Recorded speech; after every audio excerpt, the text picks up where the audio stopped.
23 de abril de 2022. Esta es la mesa grillera.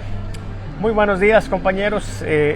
Un sábado más de mesa grillera en el Antonio I. Aquí con nuestro amigo Antonio Quiroga, pues sí. Un chairo arrepentido. Miren cómo le da risa, sí. Compañeros, ya todos saben pues que esta es una mesa abierta, sí. Nosotros pues aquí aceptamos de todo, sí. Agarramos tronco, molonco y hojas. Me da muchísimo gusto que ya se estén conectando. La semana pasada tuvimos un inconveniente. Miren, Luisa Riojas Charles, mi hermosa cuñada que nos está viendo desde allá, desde España. Entonces hemos cruzado ya el Océano Atlántico para llegar pues con nuestra señal. Entonces, bueno, miren, los temas que hemos decidido que hoy abordaremos, por supuesto en un contexto democrático, porque pues somos libertarios, son los siguientes. La relación AMLO-EPN, que ahora esta semana con una declaración del presidente López Obrador, pues se puso en mente de muchos mexicanos esa disposición de ánimo pues favorable, ¿sí? A diferencia de la que se tiene con Calderón particularmente, y también con Fox y otros. Entonces ese es un tema, y dentro de ese tema vamos a abordar el problema fundamental que estamos viviendo hoy en día de la campaña que se ha dado en llamar de odio en contra de los diputados federales que votaron en contra de la ley eléctrica que pretendía el presidente López Obrador. Es una situación donde se ha llegado al extremo de llamarlos traidores a la patria, y ese es un tema pues inscrito en esa misma idea. El segundo tema que queremos ver es las dificultades para decidir a un candidato de oposición. Lo que dejó entrever esta situación del domingo pasado en la Cámara de Diputados es que la posibilidad de que se forme una alianza PRI, PAN, PRD y MC, pues por lo menos se ha fortalecido a raíz de esa unión que se dio para rechazar la reforma eléctrica del presidente Peña. Ya los estamos confundiendo, sí, es normal, del presidente López Obrador. Entonces, pues, sí se puede hacer, pero yo creo, y aquí pensamos en la mesa algunos, que el gran reto va a ser cómo escoger un candidato, ¿sí? Por supuesto, un candidato que tenga posibilidades de ganar en primera instancia, pero un candidato que al ser decidido no resquebraje la alianza, ¿sí? Que no los que perdieron pues empiecen a mariconear y a decir que entonces ya no van en la alianza, ¿sí? Que es muy común en la política. El mariconeo es una cosa muy clásica, ¿sí? Y finalmente el tema pues que vamos a ver ahora inevitablemente es el problema de la violencia de género que ha generado en las últimas semanas, en los últimos días en Monterrey, una condición de histeria o psicosis colectiva. Entonces tenemos un problema social importante que por supuesto tiene repercusiones en el ámbito gubernamental, pero en realidad en todo el contexto social. Me acompañan en esta ocasión y me da mucho gusto saludar a el maestro Gilberto Reyes, computólogo, ¿sí? Maestro universitario de muchos años, y él es afín, ¿sí? A la 4T y a López Obrador. Entonces es nuestro chairo favorito, ¿sí? Hemos invitado a otros chairos, pero no quieren venir, ¿sí? Él es el único que ha tenido los arrestos, ¿sí? Para estar aquí. La convicción está muy arraigada y muy clara, muy contundente, y realmente no es, bueno, no es gripa, como para que diga uno, ya cambió. No lo están escuchando porque no trae el micrófono, no lo están escuchando bien, pero lo que está diciendo es que la convicción está arraigada, ¿sí? O sea, que aguanta un piano, ¿sí? Claro. Bueno, no es nada, también tenemos a el contador público, auditor, Ernesto Cerda, sí, el contador más litigioso pues que tenemos aquí en la ciudad de Monterrey. Un viejo político pues que han dado que no es lo mismo que político viejo, ¿verdad? no, es las dos cosas, es las dos cosas, sí, es un viejo político y un político viejo. Tenemos al licenciado Valles, sí, compañero universitario, como se puede ver en la camiseta que porta, pues, sí, orgullosamente el azul grana. Bueno, hoy nos hace mucho, beneficio que esté con nosotros el compañero Ledesma, un militante del PAN, sí, de muchos años, de esos personajes importantes que no salen mucho en los medios, sí, pero que están ahí en posiciones influyentes, claves, sí. Entonces, me da mucho gusto presentarlo y bueno, ya les había mostrado pues aquí nuestro amigo Antonio Quiroga, ¿sí? The owner of this place, ¿sí? Bueno, empezamos con el primer tema, compañeros, ¿sí? El tema que tiene que ver con la relación del presidente López Obrador con el presidente Peña, de quien se ha expresado maravillosamente esta semana. Dice que hizo una serie de cosas, pero que su alma se salvó porque no intervino en la elección del 18. O sea, tú puedes pecar, sí, pero si te arrepientes, entonces adquieres el cielo. Sí, en el caso de la política mexicana, el arrepentimiento, sí, el perdón de todos los pecados, es decir, es un honor estar con Obrador, ¿sí? Y entonces todos los pinches malandros, los asesinos, los que robaron y la madre, en el momento en que se purifican, ¿sí? A través de la 4T, entonces ya quedan purificados y son salvos, como dicen en el contexto religioso, ¿sí? Entonces, compañeros, lo que tenemos es una situación interesante, porque dice el presidente López Obrador que respeta al presidente Peña Nieto porque no intervino en la elección, y a reserva de lo que mis compañeros de la mesa digan, yo creo que el presidente Peña Nieto sí interfirió en la elección, y justamente para favorecer a López Obrador, sí, y de ahí está el agradecimiento.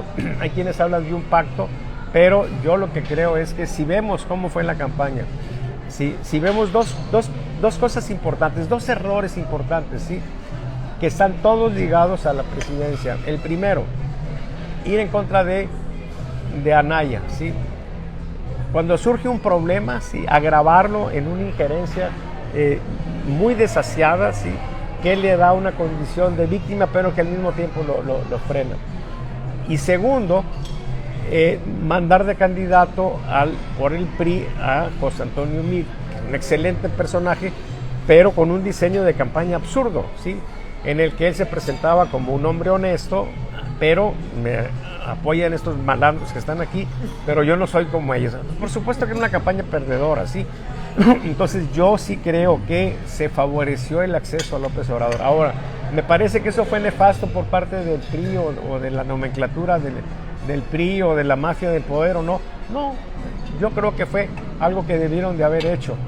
La única forma que había de destruir el proyecto de López Obrador era que la gente lo viera en el poder, ¿sí? Lo que está viviendo hoy López Obrador es un viacrucis y le faltan casi 3 años, ¿sí? De aquí a la elección lo que va a suceder va a ser mucho desgaste, ese golpeteo y esa pérdida de imagen, ¿sí?, esa popularidad de la que tratan de agarrarse desesperadamente, es una fantasía. Y entonces, bueno, yo creo que el plan está funcionando, un plan perverso en el que cayó López Obrador. Sí, decían en estos días que los diputados que votaron en contra de la reforma pensaban que ganaron, sí, pero que realmente habían perdido.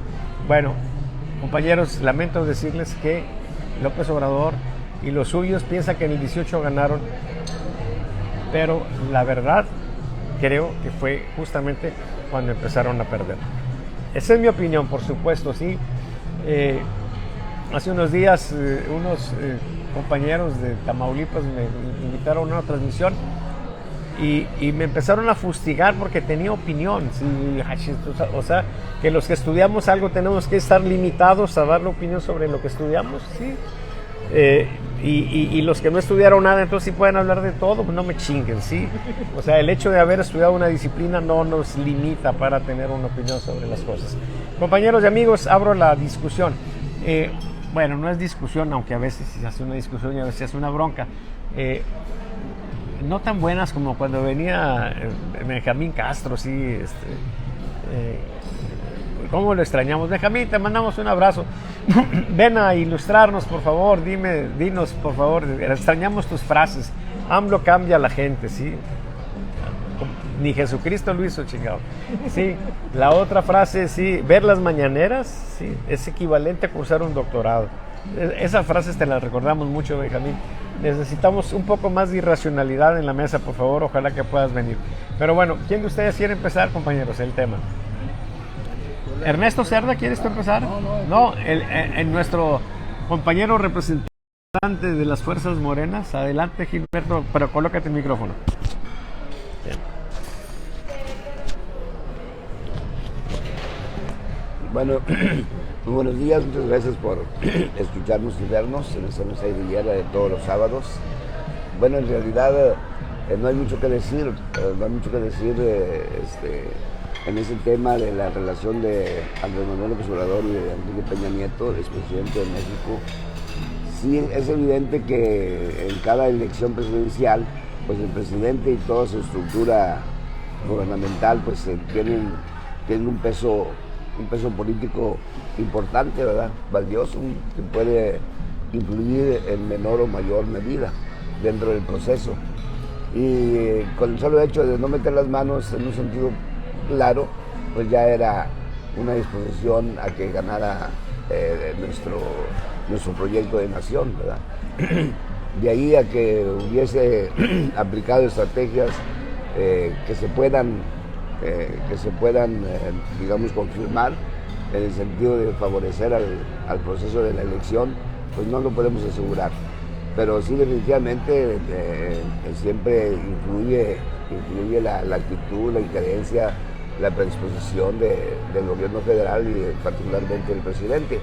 Pero yo pienso que en los últimos meses de la presidencia, no sé si más de un año, Enrique Peña Nieto fue perdiendo fuerza y pues bueno, me imagino, sin que lo pueda asegurar, que finalmente pues se dan de cuenta que en el sentido figurado dobló las manos, ¿verdad?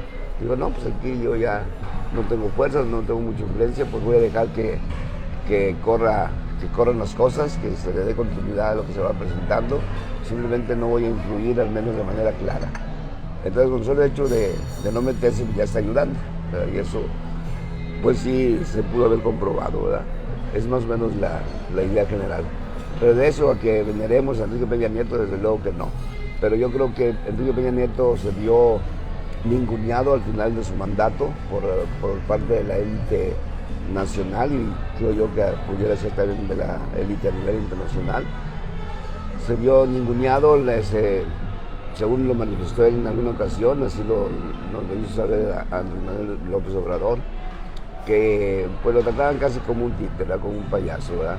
Una vez que los empresarios, al parecer, no todos, ¿verdad? Porque sí hay empresarios muy honestos, muy nacionalistas, pero sí una vez que ya lo exprimieron y que lograron todos sus fines, cumplir con las expectativas que tenían, pues ya no le daban importancia al presidente en ese momento, ¿verdad? Y por ello es de que quizá eso promovió más la disposición de Enrique Peña Nieto para no meterse, mínimo no meter, y ya con eso estaba apoyando al proceso de la elección. Esa es más o menos una idea general. Muy bien, compañero. ¿Alguien desea opinar sobre el tema? Ernesto. Le paso aquí al camarada. Bueno, ¿no? ¡Hala! No es cierto. A ver,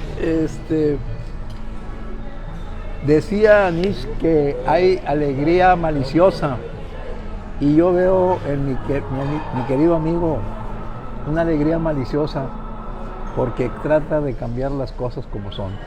Los hechos los dijo tu presidente, lo dijo esta semana, dijo muy claro, Tengo información que Peña Nieto recibió una serie de presiones para meterse en la campaña en contra de él.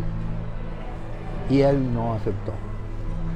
Y claro, a ver, los hechos vienen, este acuerdo se viene pensando desde mucho antes. A ver, quisiera que recordaran la elección del Estado de México. Hagan memoria y recuerden qué pasó en la elección del Estado de México, antes de la elección del 18. ¿Y qué pasó? Pues simplemente que hubo un acuerdo y quienes, no quiero darles más información, ahí están los datos, fíjense cómo quedó el acuerdo y salió el gobernador del grupo o de la familia revolucionaria que unos le llaman el poder tras el trono, otros la famosa la mano que mece la cuna o la nomenclatura, como le quieran llamar, llegaron a un acuerdo. Y luego, de ahí en adelante, se empezó a cambiar la forma del manejo de la campaña contra Andrés Manuel. ¿Qué era lo primero que hacer? Pues ¿quién era el obstáculo que se veía con más fuerza en ese momento? Pues nada menos que Anaya. ¿Y qué hace el gobierno de Peña Nieto? Pues le genera una denuncia penal, lo cual le crea problemas graves a Anaya y lo hace caer de las preferencias. Y luego, pues... ¿Me permites interrumpirte? Yo me di esa elección como las anteriores. Jamás Anaya fue un peligro. Sí, fue un exceso eso, no había necesidad de hacer eso. Sí, o sea, ni Anaya ni Mid fueron una amenaza jamás para López Obrador en la campaña. Sí, pero cuando tú tienes la necesidad de hacer ganar a quien tú ya defines, pues le haces ver que es un obstáculo que le quitas. Y yo precisamente quitar obstáculos. Ok, pues de acuerdo. De acuerdo. Nada más la acotación es de que Anaya no fue nunca un peligro. Bueno, pero un adversario que había que... Claro. Que Y claro que había encuestas, como siempre hay encuestas no, que y que podía suceder arriba, ¿no? que creciera, o sea, las condiciones nunca las cosa. puedes manejar. Pero el caso es que quitar obstáculos. Y el primer obstáculo fue la denuncia penal. Y funcionó. Si algo tenía aquel hombre, pues, si no tenía, pues menos. Y el segundo, la elección de un candidato sin perfil y sin carisma, con una de las condiciones más terribles que puede tener un candidato, que lo lance un partido y diga, yo no soy de este partido porque estos son lo peor y yo soy lo bueno. Es obvio que ese tipo de obstáculos quitados te simplifican para el tercer candidato. Entonces, se veía venir. Entonces, yo les quiero recordar que hagan una memoria y la próxima semana les traeré el número de personas que están desde Carlos Salinas de Gortari hasta nuestro amigo Andrés Manuel, que son los mismos en las estructuras importantes de poder. Les voy a traer la lista de cada uno, dónde han estado y cómo están. Va a empezar con el procurador. Y nomás por decirle, no, y luego el secretario de Energía, perdónenme, de la Comisión Federal de Electricidad, o sea, nomás para que se ubiquen de quién es esa famosa nomenclatura que controla el país, así de simple. Y el manejo que nosotros vimos es el agradecimiento. Es claro que la familia revolucionaria, la familia, como nosotros le llamamos, se volvió a ubicar, vamos a seguir manejando el país, y entendió, y claro, esta reacción viene en un momento muy especial. Hay dos hechos que hay que analizar. Primer hecho, el problema de la revocación de mandato. El número de participantes fue muy bajo. Con todo y el manejo estrafalario, ilegal que hicieron todas las estructuras del gobierno federal y estatal en donde Morena es gobierno, se lanzaron a movilizar gente para que ese ensayo, para mí es un ensayo junto con el siguiente, de una elección, y se midieron. Entonces dijeron, bueno, eso tenemos. Ese de 15 millones de votos que hubo, lo que te dicen es que es tu techo de manejo de movilización en estos momentos, pero puede cambiar, depende de las condiciones del dinero. Tu techo si te permiten violar la ley. Así, sí, violando la ley, con todos los asegúnes y habidos y por haber, ese es tu techo. Haciendo esfuerzo. Bien violador. Entonces, ese tipo de cosas lo dice la Constitución. El día de ayer un grupo de diputados hicieron una denuncia penal contra gente de Morena por haber violentado la Constitución, que establece muy claro que no puede ser apología del delito. Pero este es otro asunto. Es otro asunto, pero es un tema medular, sí. Yo creo que, si te parece, ir bordando sobre ese tema, Sí. porque yo Vamos creo que... al segundo. El segundo elemento importante fue el hecho de la derrota de la iniciativa constitucional de la ley eléctrica. Nosotros visualizábamos y le decíamos a algunos amigos que tuvieran cuidado, que habían hilado muy burdo, que les faltaba sentido político para manejar a la oposición, y que lo que estaban bordando era de tal manera que era fácil deshacerse. Y quedó claro en que lo único que hicieron es que la oposición, que no existía, les da una derrota histórica. ¿Por qué es histórica? Porque en la vida de este país ningún presidente, hasta en los momentos más álgidos, había sufrido una derrota en una iniciativa constitucional. La humillación. Sí, eso caló muy hondo en el presidente, porque fue un golpe duro a su ego, a su hecho, vamos a ser histórica, todo. Eso pega duro.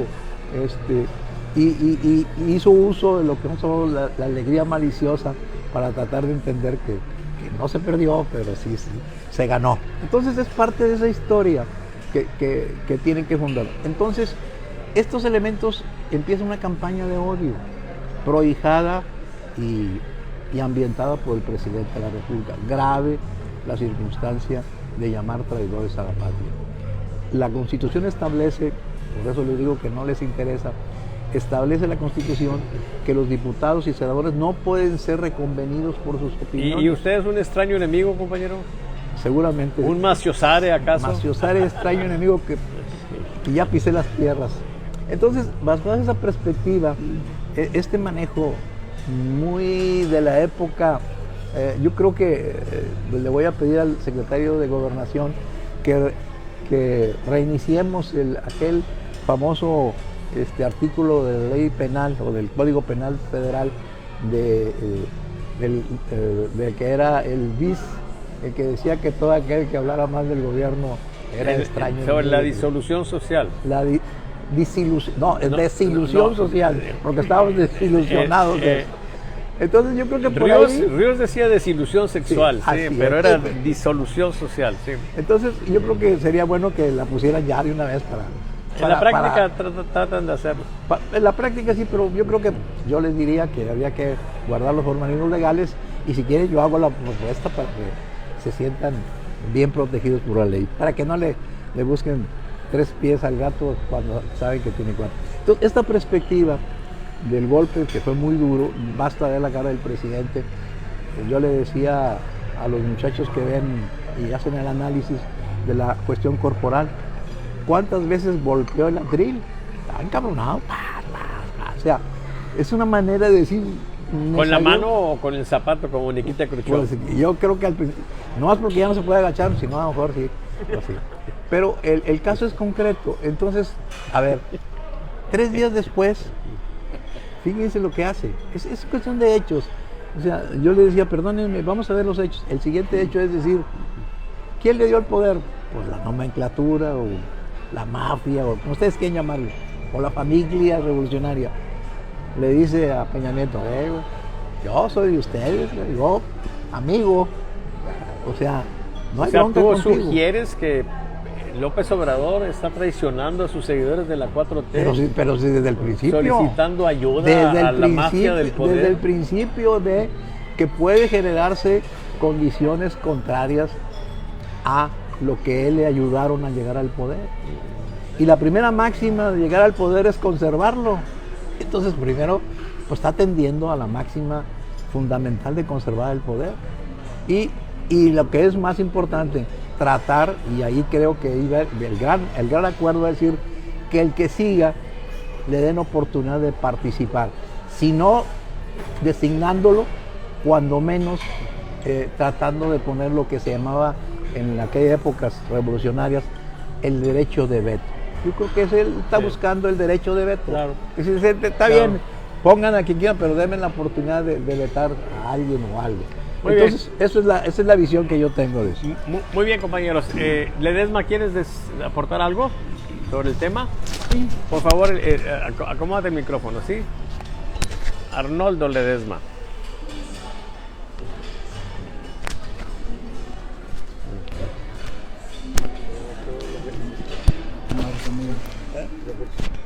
A ver, ¿qué pasa? Ay, ¿no está tan duro? ¿O anda usted lastimado de su mano, compañero? Muy bien. Pues un placer estar otra vez aquí con ustedes. Respecto al tema de Peña Nieto, AMLO, yo me iría solamente a la segunda parte de la campaña de odio. Yo dudo mucho, de hecho estoy seguro, que AMLO sabía que iba a perder esa reforma. Sabía que no contaba con los votos. Entonces, aún sabiendo que iba a perder, lo mete al Congreso. Pensando que iba a perder y seguramente pensando en hacer este tipo de campaña. O sea, no sabemos realmente cuál era el plan de AMLO, cuál es el plan de AMLO. No es posible que el presidente, con lo mañoso que es con toda su vida en la política, conociendo a los grupos de poder, estando en la nomenclatura, no supiera que el bloque opositor era mayor que sus morenos. Sin duda alguna que lo sabía. Sin duda alguna que lo sabía. Entonces, ¿qué es lo que buscaba o qué es lo que busca? Pues a lo mejor todavía no vemos el resultado o el plan que él tenía concebido antes de esto. Lo mismo que la consulta. O sea, obviamente que esa consulta pues iba a ser, yo pensé que iba a ser menos de 15 millones de participantes. Sin embargo, lograron llegar a los 15 millones. Haya sido como haya sido, dijo Calderón. Pero bueno, 15 millones, si vemos como un piso, como un experimento, como un cáliz de lo que somos capaces de lograr, pues yo creo que son muchos votos, para empezar la siguiente campaña. Creo que lo que vimos tanto en la consulta como en el rechazo a la reforma era algo que ya lo tenían medido. Sin embargo, lo llevaron a cabo ¿para qué? Pues yo creo que todavía no vemos cuál es la finalidad.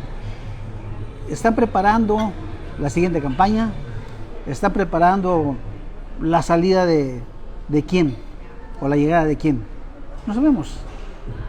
El bloque opositor, no es ese tema de más adelante, el bloque opositor contra la reforma, que al final se suma MC,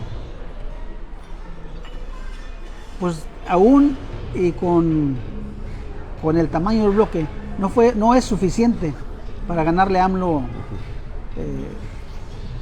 las votaciones cuando no se necesita mayoría calificada. Y AMLO pues lo demuestra cuando mete el tema de litio, que pasa sin ninguna dificultad. Entonces, yo creo que hay un proyecto de AMLO que no vemos, que al menos yo no alcanzo a ver qué es lo que va a pasar o qué es lo que quiere. Obviamente que esos dos hechos, AMLO ya sabía el resultado. Entonces, si los metió es porque busca algo, es porque quiere algo. ¿Quién sabe qué va a pasar? No sabemos. Pero bueno, lo vamos a ver. Es todo, maestro. Muy bien, compañeros.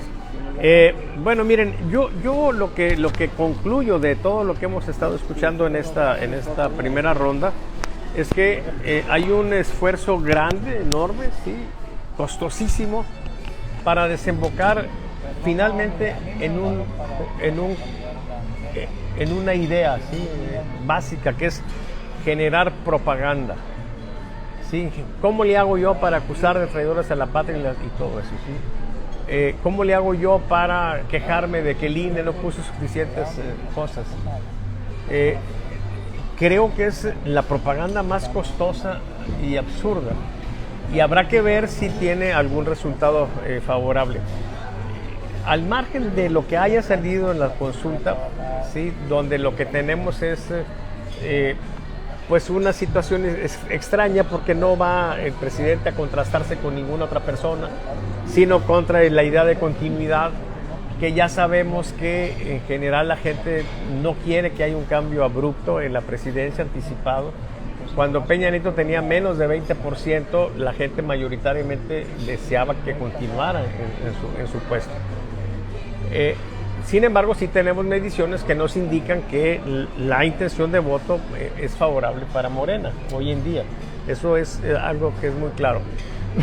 Lo que falta es saber si eso va a continuar, ¿sí? Porque yo creo que ha habido errores básicos de Morena. El primer error fue tratar de bloquear los accesos de la Cámara de Diputados para que la gente emitiera su voto, ¿sí? Ese fue un error.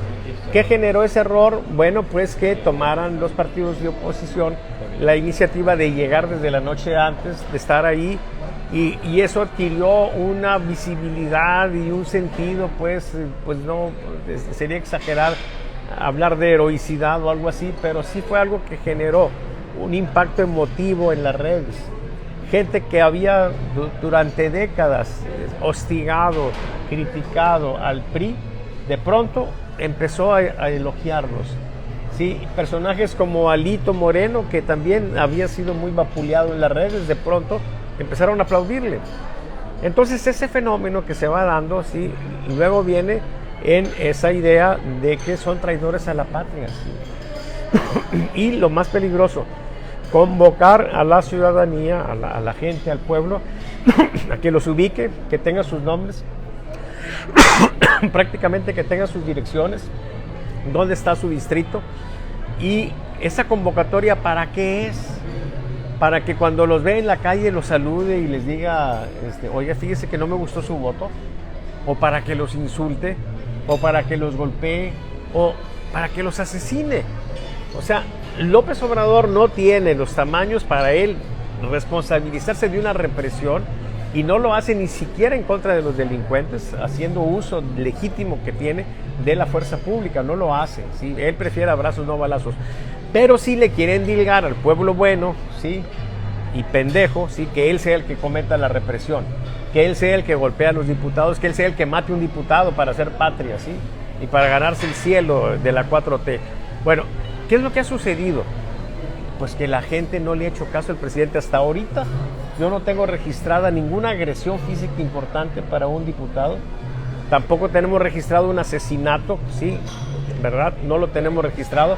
¿Qué significa eso? Bueno, pues que el llamado que hicieron Citlali Hernández, ¿sí? Y Mario Delgado, a la gente le valió madre, ¿sí? Les dijo, ¿sabes qué? Ahí te quedas, ¿sí? O sea, yo no voy a hacer nada en contra de sus diputados. No hay una conexión, no hay una correspondencia. Lo curioso aquí es que el éxito de ese llamado a linchar a los diputados traidores a la patria sería que hubiera algún asesinato, o 2 o 3 asesinatos, ¿sí? Ese sería el éxito. Significaría que las masas lo siguen. Bueno, las masas no lo siguen. Como no lo siguieron en las urnas, ¿sí? Cuando fueron 6 millones, como no lo siguieron para ir a comprar un pinche boletito para su rifa del avión. O sea, la gente no lo va a seguir, en las locuras no los va a seguir. Claro, si yo en una encuesta les pregunto, ¿lo apruebas? Me van a decir, sí, lo pruebo. Sí, nomás, ¿estarías dispuesto a cometer un delito a nombre de él? Mi madre. Así es esto. Miren, pasa como el cuento aquel de un alambrista muy famoso que dijo, me voy a ubicar en 2 rascacielos y voy a hacer un espectáculo público gratuito, sí, los invito ahí. Y entonces con un sistema de sonido se comunicaba con la gente y les decía, ¿Creen ustedes que puedo cruzar de este edificio al otro? Y la gente lo ovacionaba, sí, y cruzaba. ¿Creen que lo puedo hacer sin la barra estabilizadora? Claro que sí. Y se regresa y llega al final. ¿Creen que lo puedo hacer con los ojos vendados? Sí. Y entonces dice, ¿creen que lo puedo hacer con una persona sobre mis hombros? Por supuesto. Hasta ahí lo apoyaron. Bueno, un voluntario le dijeron, chingas a tu madre, ¿sí? O sea, por supuesto que cuando ya se involucra una situación en la que yo me voy a meter, ya la situación es diferente. Eso es lo que estamos viviendo, ¿sí? Una situación interesante. Yo aplaudo al pueblo de México, ¿sí? Aplaudo al pueblo de México por no seguirle la corriente al presidente López Obrador, a Mario Delgado y a Citlali Hernández, en el sentido de ir a agredir a los diputados federales. Ojalá así sigamos. Es un gran avance y una esperanza que se abre de que en este país recuperemos la racionalidad que hemos perdido, ¿sí? Sobre este tema, ¿creen ustedes que hay alguna idea adicional que debamos de abordar por parte de ustedes? ¿Queda listo? ¿Tú quieres comentar algo sobre este tema? Sí, pues yo no he hablado de eso. Ah, no has hablado de eso. Perdón, pensé que había sido el primero, pero aquí los morenos son muy considerados. ¿Sí? Adelante, compañero. Nomás el secundero, el compañero. Tiene usted razón, no habla usted de eso. Usted como moreno, ¿ya se madrió algún diputado, compañero? ¿Usted como moreno ya se madrió algún diputado? ¿No lo ha castigado ni siquiera con el desprecio de su mirada a alguno traidor a la patria? No, me dan lástima. Porque Mario Delgado sí los ve con muy malos ojos, ¿eh? No, pues, mira, a los diputados que votaron en contra, pues desafortunadamente me los chamaquearon. Yo los pensaba un poquito más inteligentes. Porque, pues, ¿qué hubiera pasado si hubieran votado a favor? Pues el pueblo los levantaría, ¿verdad? Pero como el gobierno federal, encabezado por su presidente, pues ya sabía que iban a votar en contra.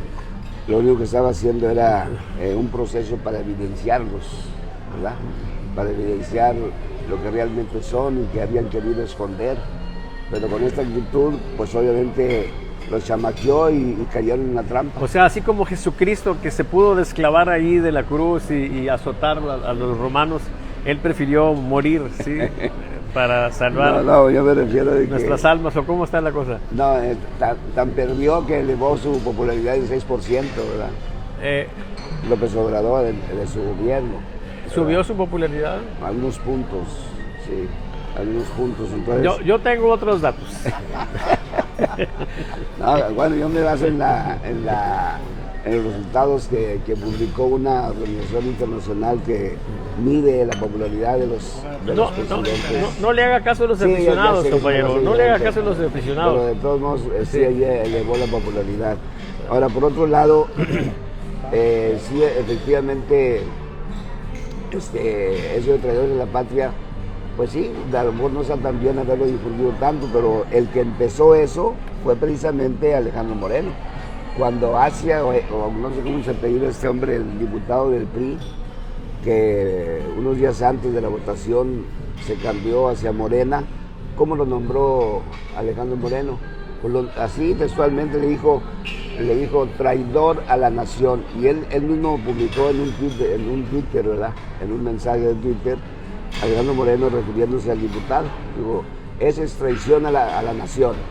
Entonces, si eso no es lo mismo por lo que luego los están acusando, pues yo no sé cuál sería la diferencia, ¿verdad? Es decir, que... Son los mismos, hombre. Sí, o sea que sí, por eso, o sea, en realidad, esa fue la manera como López Obrador los evidenció y cayeron en la trampa, ¿verdad? Es por un lado. Por otro lado, definitivamente lo que sucedió en la revocación de mandato, pues fue algo parecido también, ¿verdad? Ya sabíamos que no iba a sacar el 40% necesario para hacer el cambio constitucional. Entonces simplemente era para dejar el antecedente, de que... No tiene nada que ver con eso. Sí, ¿no? Vinculante. Claro. Para ser vinculante, el resultado. Ah, bueno, sí. Pero vinculante, ¿verdad? Por cierto, con respecto a ese tema es muy interesante la cosa que dijo el Trife, ¿sí? Cuando dicen, oye, cometieron una serie de ilegalidades, irregularidades, y entonces el Trife se barre Dice, sí, pero como no fue vinculante, pues no entramos en materia. Sí, igual que la ministra que dijo, no, lo de Pío, no, porque sería hacer públicos datos personales, entonces esto no lo podemos procesar, ¿sí? ¿Y qué pasó con el reportero de Loret de Mola? Que sacaban sus datos. Para Loret de Mola, sí, bueno, en fin, bueno. Compañero, yo quisiera que ya nos dieras un último comentario para cerrar este tema, porque último, además ya andas en el tema de la semana pasada, ¿sí? Por último, ya una de las diputadas del PRI, claro que era de plurinominal, pues la ofensa que hizo el pueblo, salió allí afuera del Congreso a burlarse del pueblo, ¿verdad? No va a pasar, pero al pueblo le vino valiendo madre eso, compañero, pero bueno. Pero sí, este fue un detalle que no habla bien de los diputados. Ok, agotamos el tema entonces, sí, queda listo. Y miren, yo quisiera antes de seguir con estos temas, saludar y agradecer, por supuesto, a quienes amablemente nos están viendo. Luisa Riojas Charles, que está en España, Francisco Zambrano, Juan Leiva, que también está en España, Blanca Sixtos, Oliver Cruz Milán, Oliver será, Cruz Milán, Dora Selva Borrego, mi hermana querida que está en Río Bravo, Tamaulipas, Irene Ayala, también nos está viendo, Arturo Alvear Olea, José Velázquez está viendo el video, José Jesús Zapata Torres también. Miren, José Jesús Zapata Torres nos manda un comentario, dice, si alguien quiere acusar, que vaya a la FGR con Gers Manero, y si reúne los requisitos, que se le abra carpeta. ¿Alguien quiere acusar de algo ante la FGR de los que están en la mesa? No, compañero, aquí estamos grillando, ¿sí? No estamos en eso, ¿sí? Y además, pues en este país ir a la FGR con Gers Manero... Aclárale a esta ver, persona. tú dile, agarra el micrófono y dile. A ver, yo creo que el compañero debe de... No sé de dónde esté, pero quiero decirle que el miércoles un grupo de diputados fue a hacer la denuncia a la Fiscalía General de la República. Eso. Entonces, eso ya fue utilizado, ese canal jurídico ya fue utilizado por unos diputados. O sea, ya existen las denuncias. Sí, ok, muy bien. Entonces déjenme seguir saludando gente. Lucy Garza nos está viendo y José A. Salazar. Muy bien, compañeros. Pues miren, sin más entonces pasamos al segundo tema. No, el segundo apenas. Sí, miren, el tema que vamos a abordar ahora es el del candidato de la alianza opositora. Déjenme comentarles que a raíz del resultado de la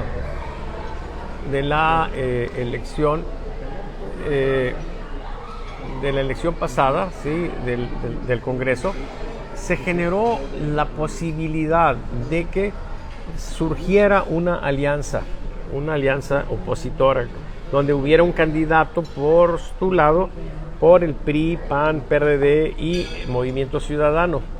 Entonces, lo que tenemos es una situación interesante, porque hay mucha gente que ha mostrado interés, ¿sí? en participar como precandidatos. Y todos traen, si guardan silencio es mejor porque se escucha todo, ¿sí? Y todos traen la ilusión de que ellos pueden ser, ¿sí? Dice Monreal hoy, por ejemplo, que él es la mejor opción de Morena. Pero cuando yo veo los números de Monreal, pues no lo veo. O sea, le pregunto de manera espontánea a la gente y él saca ceros en respuesta espontánea, que es el top of mind. Él, sin embargo, por supuesto que alberga alguna ilusión, y hay encuestadoras muy buenas en México, sí, que logran milagros, como por ejemplo que todos vayan a ganar, sí. O sea, cada precandidato trae una encuesta que dice que va a ganar, sí. Y ellos creen en sus encuestas. Entonces, el problema que vamos a tener va a ser cómo seleccionar un candidato de unidad. Yo tengo desde que empezó este año asomándome a ese tema, pero lo había guardado, a veces daba alguna información, pero a partir ya de ahora, sí, vamos a centrarnos en el tema de cómo seleccionar o cuáles son los candidatos más adecuados de la oposición bajo las premisas siguientes. Lo que es importante en un precandidato es que tenga la mayor posibilidad de ganar. ¿De qué te sirve tener un candidato que sería muy buen presidente, sí, como fue el caso de José Antonio Meade, si no conecta con la gente y no tiene los votos necesarios para ganar?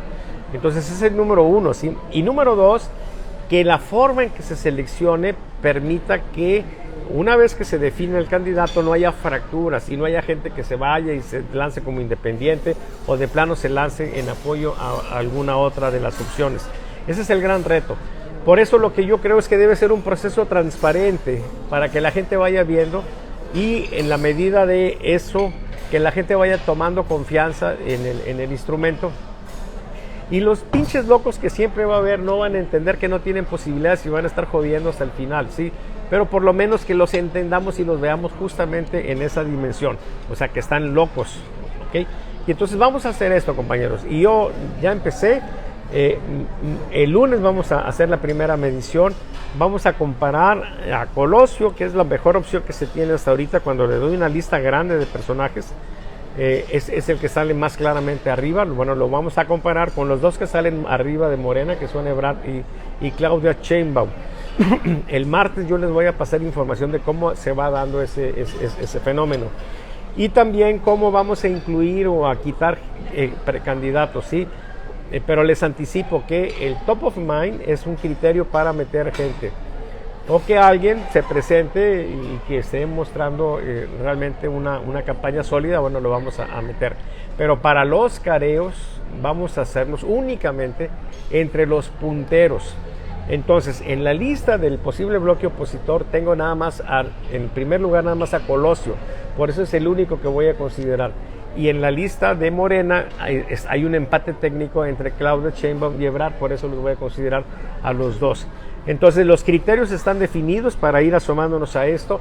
Los candidatos, los partidos pueden seguir con sus fantasías y con sus cosas, pero nosotros acá entre nos, compañeros, vamos a entrar en un esquema muy divertido porque vamos a ir viendo cómo la gente se está equivocando, cómo los resultados no le están dando y vamos a desembocar finalmente en una elección donde si no gana nuestra opción preferida, por lo menos habremos disfrutado durante estos 2 años, sí, de el espectáculo socio humorístico que es la política, ¿sí?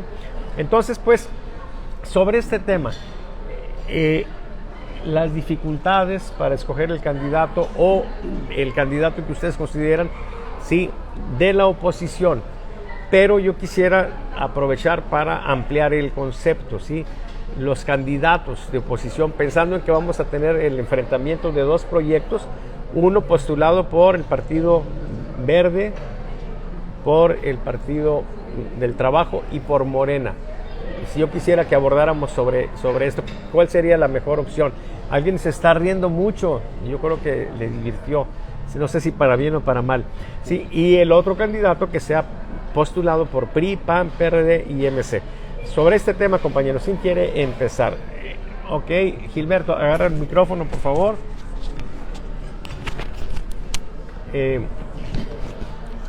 Bueno, adelante. Sería interesante que se pudiera incluir en las preguntas, ¿verdad? En la consulta. ¿No sería bueno una pregunta, algo así como ¿usted votaría por Morena independientemente del candidato que se asigne? Esa es una pregunta interesante, ¿verdad? Bueno, perdóname que te interrumpa, sí, perdóname que te interrumpa, sí. Nosotros tenemos... Sí. Mire, esa pregunta a la que tú te refieres es la intención de voto por partido. No, es otra. Entonces tenemos una... Sí, esa sí, tenemos esa pregunta, pero sí. Lo que acabo de agregar es una pregunta también de intención de voto por alianza. O sea, les digo, oye, si hay 2 opciones, estos 3 partidos y estos 4, ¿por cuál votarías? ¿Sí? Sí. Y luego ya vemos en los careos lo que llamamos la intención de voto por partido y candidato, o por candidato con partido. Si las 3 cosas están contempladas. Sí, adelante. Sí, entonces, en realidad, si Colosio es inteligente, él tiene posibilidades, pero en el 2030, no en esta. Digo, ese es mi punto de vista. ¿Para qué año, perdón? Para el 2030. ¿Y irá a estar vivo? ¿Por qué no? Está muy joven. Sí voy a estar vivo yo que No, tengo no, 54. o sea, pero ¿Verdad? nunca hay garantía de que estemos vivos. No, o sea, si es inteligente se debe esperar. Se debe esperar porque está... ¿Por qué se debe esperar, perdón? Bueno, por varias razones. ¿Porque les toca a Morena o porque...? No, bueno, no que le toque, sino que la realidad que podemos observar, que las mismas encuestas lo dicen, Morena por intención de voto pues tiene la mayor preferencia, ¿verdad? Incluso aunque se juntaran todos los partidos políticos opositores. Y en ese sentido, pues sí, está difícil que le gane Morena. Está difícil que le gane y entonces se va a quemar el cartucho de Colosio cuando en realidad él puede acumular más experiencia, ¿verdad? Y poder asegurar el ganar la presidencia. ¿Se quemó el cartucho de López Obrador en el 2006? Bueno, lo que pasa es que el esquema... Y luego volvió a jugar en el 2012 y se volvió a quemar ese cartucho. No, lo que pasa es que pues hay una gran diferencia en la capacidad política, la capacidad de concertación, la capacidad de aglutinar diferentes corrientes alrededor de él. Pues es una gran diferencia la capacidad de López Obrador que la que tiene Colosio. Colosio puede aglutinar porque Colosio es más elevado que AMLO. No, al contrario. Al revés. No, ahí está muy joven, Colosio está muy joven, ¿verdad? Apenas va empezando en la política. Yo creo que sí convendría eso. Bueno, esa es mi opinión en cuanto a las posibilidades que él pueda tener. Porque, pues, Morena está muy fuerte como para pensar que se le pueda ganar. Digo, existe la posibilidad de que se le gane, pero es poca. Gilberto, en la elección pasada, nacional, sí, Morena sacó 2 millones de votos menos que la oposición. O sea, sí se le puede ganar a Morena, Pues sí, yo digo que no se descarta, pero la posibilidad es poca. Entonces, esa es mi opinión. Ojalá y se espere para que de veras pueda quedar como presidente. Bueno, ¿verdad? o sea, ¿a ti te gustaría que Colosio fuera presidente? No que me gustaría, sino que estamos hablando en particular del caso específico de él. Muy ¿verdad? bien. No que me gustaría eso, estamos haciendo Por un la análisis, juventud. un análisis imparcial. ¿verdad? Muy bien. Dentro de un análisis imparcial, la posibilidad de él son pocas, eso cualquiera lo puede ver. Y dentro de un análisis imparcial nuevamente, su posibilidad importante pudiera ser en el 2030. Muy bien.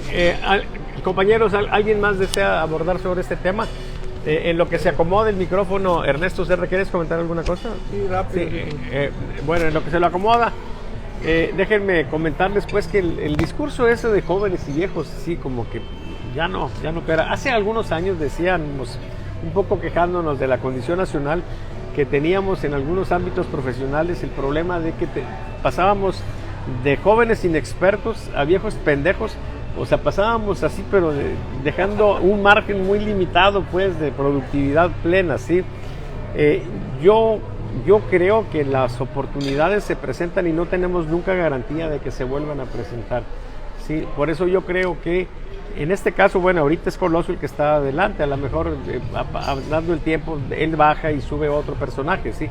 Yo creo que el personaje que esté arriba, que es el que tiene la mayor posibilidad de ganar, es el que debe de jugar, al margen de la edad que tenga, al margen de la experiencia que tenga. Pero bueno, escuchemos a Ernesto Cerda. Lo primero que habría que analizar es el número de votos que se tienen en una campaña. Yo le comentaba a unos amigos de Morena que la diferencia entre los votos que sacaron en la elección pasada y los que sacó la oposición no son determinantes como para decir voy a ganar de la siguiente. Creo que en esa secuencia la gente de Andrés Manuel, que son alrededor de 22, 23 personas, ya entendieron la jugada. Hay posibilidades. Yo les decía que en política las probabilidades se dan. De momento surgen hechos incontrastables que no estaban dentro del famoso proyecto. Y yo recuerdo en un evento que hizo el gobierno del estado de Socorro aquí, que habíamos planeado toda una seguridad y una serie de prevenciones. Y resulta que en un área que no era competencia del gobierno del estado ni quienes organizaban ese evento, sucedió un hecho increíble. Un niño jugando con otro niño lo aventó y lo agarró un elevador de carga y le partió la cabeza. Cuando el director de ese evento me dice, oye, ¿qué pasó? son las cosas que no están previstas. Por más que tú quieras, hay accidentes.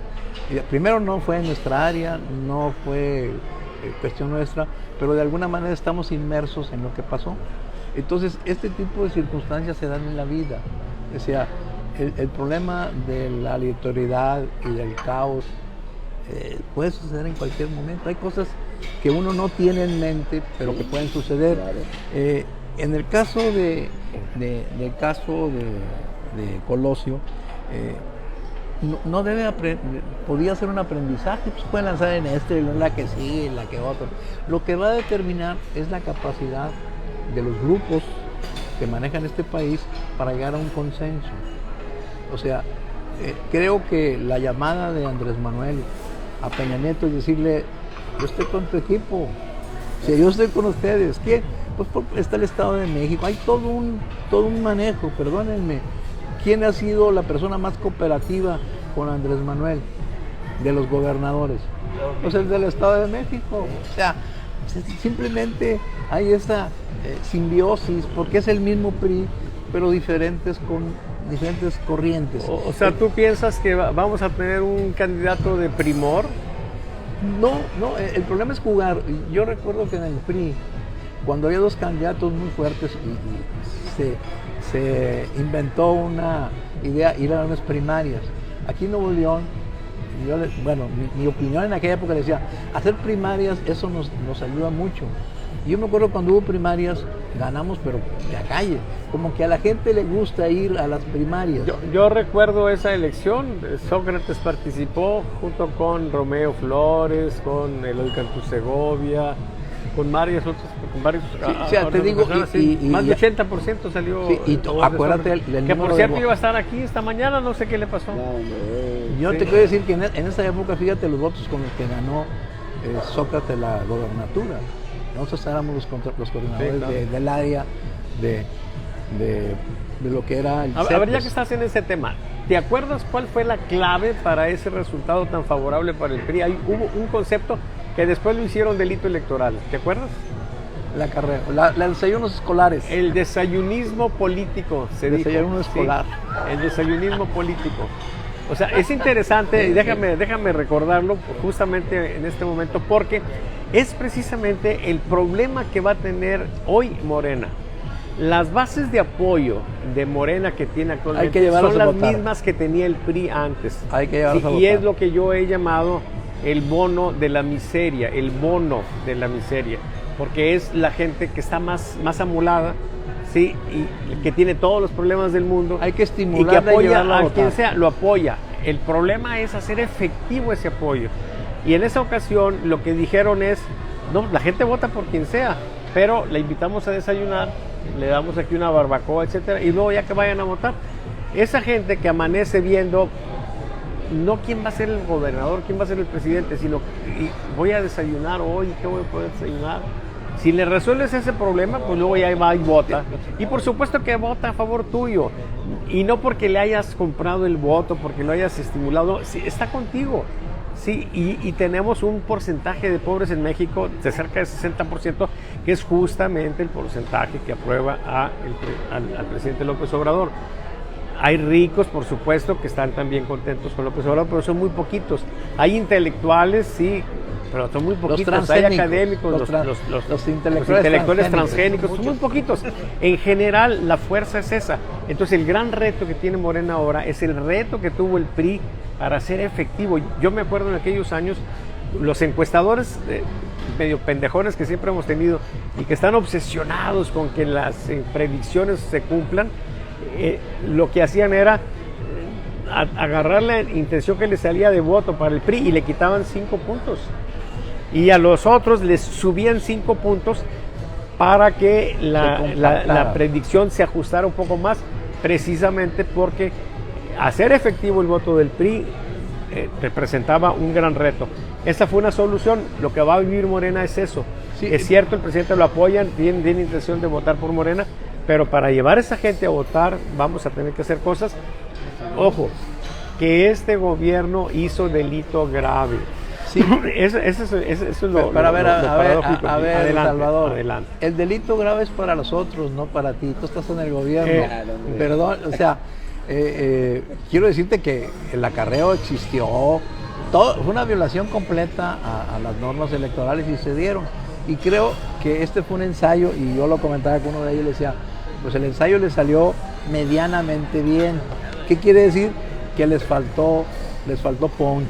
Entonces, quiero decirte que muchos de los operadores de esto es raza del PRI. A nivel nacional había alrededor de 72, 73 gentes que son buenos en la operación esta. Y la mayoría de ellos están trabajando ya para Morena. Entonces yo les decía, búsquenlos a ellos saben cómo, cuándo, dónde y cómo. Úsenlos porque van a requerir la estimulación y el acarreo o el transporte, como se quieran llamar, al manejo. Yo creo que el elemento más claro de que les vale un comino la ley como ha sido así, es el hecho de que el presidente Morena anduvo en su camioneta llevando gente. Eso bueno, pero inadmisible. no me vengas con el cuento de que la ley es la ley, por favor, compañero. La ley es la ley, siempre, la ley es la ley siempre y cuando me favorezca. Y si no me favorezca, no existe. Es una norma, lo dijo Citlali ayer. La Constitución es una serie de normas y reglas, pero lo importante es lo que decide el gobierno. Ahí está, textualmente así lo dijo ayer. Se conoce en los juegos infantiles como el tute, ¿sí? O sea, jugar en contra de AMLO y Morena es jugar al tute, ¿sí? El tute es tú te chingas. Así. Así. Hagas lo que hagas. Entonces, pero creo que hay ciertos elementos que está viendo Morena, sobre todo este grupo de 23, 24 gente que son los asesores de Andrés Manuel, que hay condiciones que se están generando y que pueden dar una sorpresa. Por eso la importancia de llamar a un grupo que sigue siendo muy pesado, que es el grupo Tocomulco. Me parece que decirle, oye, vamos a negociar, y creo que en este año que viene va a ser los amarres para la negociación, yo creo. Y por otro lado, quiero decirte que lo que se está fraguando por el lado de la oposición es ir a unas primarias. Yo le propuse a algunas gentes, váyanse a unas primarias, eso le va a dar visibilidad a quien sea. Gane el que gane, va a tener visibilidad y eso va a pegar. La gente le gusta. Entonces, ahora, no les va a garantizar ni que van a ganar, ni cosa por el estilo, pero van a tener visibilidad. Claro. Y es algo que yo creo que nosotros hemos aprendido. En el problema de Tamaulipas, yo le decía, su problema no es visible, no saben lo que está pasando. Ya tienen 3 semanas con un problema de atore en el paso a Estados Unidos. Mientras no sean visibles, no existes. Ese es un grave problema en este país. Paran el manejo, cierran las puertas del paso a Estados Unidos y se arma la bronca. El tercer día, pues tuvieron que aflojar. Ese tipo de visibilidad creo que le falta a la oposición, y creo que va a haber un juego, a lo mejor perverso, de alguien que ya está definido quién va a ganar. Yo para el año que viene yo les puedo definir cuál es la jugada desde la perspectiva de posibilidades de los grupos. Excelente. Esa es mi idea. Muy bien, compañeros. Pues miren, lo interesante aquí es que efectivamente, como dice Ernesto, se generan arreglos, etcétera. Sin embargo, yo creo que la democracia es como aquella canción, sí, cubana, de El breve espacio, ¿sí? Hay quienes piensan, El breve espacio, sí. ¿Es de quién? ¿De Milanés? Pablo Milanés. Sí. El punto aquí es que hay quienes piensan que la democracia es algo pleno y que el pueblo elige. No. Se nos restringe y nos queda un pinche pedacito pequeñito, sí, ahí es donde nos movemos. Bueno, pero ahí nos podemos chingar a esos acuerdos, ¿verdad? Ahí hay el riesgo, ¿sí? Claro que las democracias, pues a veces son más restringidas, a veces de plano nada, sí, a veces un poquito más, pero es ese espacio en el que se puede operar y se pueden lograr algunas cosas, ¿sí? Yo creo que la popularidad de López Obrador es muy engañosa. Yo creo que para fines electorales depende mucho del fraude para hacer efectivo ese apoyo. Y entonces sí, se abre esa posibilidad. Interesante eso que comenta Ernesto, de que pudiera estarse dando un acuerdo entre AMLO y la nomenclatura del viejo PRI para lograr no sé qué resultado. Pero lo que yo les quiero preguntar, compañeros, es ¿cómo ven ustedes las posibilidades de candidatos de Morena? Ernesto, ¿quién crees que vaya a ser el candidato de Morena? El presidente claramente se ha estado decantando en favor de Claudia Sheinbaum, pero en la opinión pública están empatados Sheinbaum y Ebrard. Si fuera por opinión, yo me iría por Ebrard. Pero si fuera por manejo de poder, me iría con López, el secretario de Gobernación. López, bueno, esa es otra opción, sí. Pero bueno, Ledesma, te escuchamos. Dentro del tema de candidato opositor, 3 puntos que se tocaron, 4 puntos. La juventud de Colosio yo no lo veo como ningún problema. Acuérdense que Carlos Salinas de Gortari llegó, tenía 40 años cuando fue presidente de la República. Es la edad que llegaría Colosio si es que fuera presidente de la República. Entonces yo creo que juventud no. Salinas, ahora, que fue un buen presidente, dices tú. No estamos hablando de buenos o malos, ni que vaya a ser bueno o malo Colosio. Solamente los hechos. Déjame comentarte, ya que salió el tema, que esta semana Carlos Salinas de Gortari, en un indicador que es el peor político, ¿sí?, sacó lo que nosotros llamamos una advertencia positiva. O sea, cayó de manera significativa. Se redujo, pues, vamos a decirlo de otro modo, se redujo el número o el porcentaje de mexicanos que consideran a Carlos Salinas de Gortari el peor político de México. ¿Qué es lo interesante aquí? Pues Salinas está guardado en algún lugar, sí. Seguramente allá en la tenebra, sin la penumbra, moverá hilos. No deja de ser un hombre poderoso, sí, lo interesa, pero no está en la escena pública. Entonces, ¿por qué baja Salinas en la consideración de la muchacha como el peor político? Pues evidentemente en el contraste que está haciendo con lo que está haciendo el presidente López Obrador. Entonces, ese descenso, sí, representa esta situación. Que por otra parte, habíamos tenido siempre como líderes en el indicador del peor político precisamente a Carlos Salinas de Gortari y Enrique Peña Nieto. Y tenemos ya varias semanas en las que se ha incorporado a ese selecto grupo el actual presidente Andrés Manuel López Obrador, ¿sí? Entonces, cerramos este capítulo y seguimos escuchando, por favor. La revolución está haciendo justicia a Salinas, pues. Muy bien. Salinas nunca se ha ido. Yo creo que dentro de la nomenclatura que estamos hablando, yo creo que uno de los personajes principales es sin duda Salinas. Ahorita hablaban de la época de Rizzo, cuando el PRI empezó con sus internas o con sus primarias en los municipios. Yo creo que ese fue, al menos en el estado de Nuevo León, el principio de la debacle del PRI. El PRI en muchos municipios, voy a pasar un ejemplo, en Galeana, el PRI ganaba 10,000 votos y el PAN sacaba 300, lo más que sacaba el PAN eran 1,000 votos, 10,000 a 1,000. En las primeras primarias que hubo, ahí participaron, obviamente, que 3 candidatos priistas. Entre el primero y el segundo lugar fueron menos de 100 votos de diferencia. El segundo lugar se fue el PT. Esa fractura del PRI jamás se recuperó. Y no nomás fue en Galeana, digo un ejemplo de Galeana porque me recuerdo y queda claro. A partir de ahí, el PRI sacó la mitad de votos, suficientes para ganar, porque la oposición siempre se ha fragmentado. Pero esa parte de oposición de aquel entonces del PRI o del que perdió del PT sigue vigente. Y la oposición sigue sin ganar. Han jugado por el PAN, han jugado por Nueva Alianza, por diferentes partidos, pero se partió ese PRI. Eso pasó, pues, en muchos municipios del estado. Es un riesgo de que, decían ahorita, bueno, que haya primarias para sacar un voto, un candidato opositor a Andrés Manuel López Obrador. Yo creo que pasaría lo mismo. Hace un rato Salvador decía que